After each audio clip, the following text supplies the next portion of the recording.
600 square feet available. Flat sale, east facing.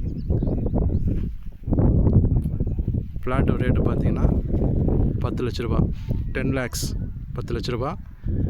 கால் ground 610 square ஃபீட்டில் available. 23 feet road, அப்படியே ஆப்போசிட்டில் 40 feet road. பக்கத்தில் bypass போகும் உங்களுக்கு.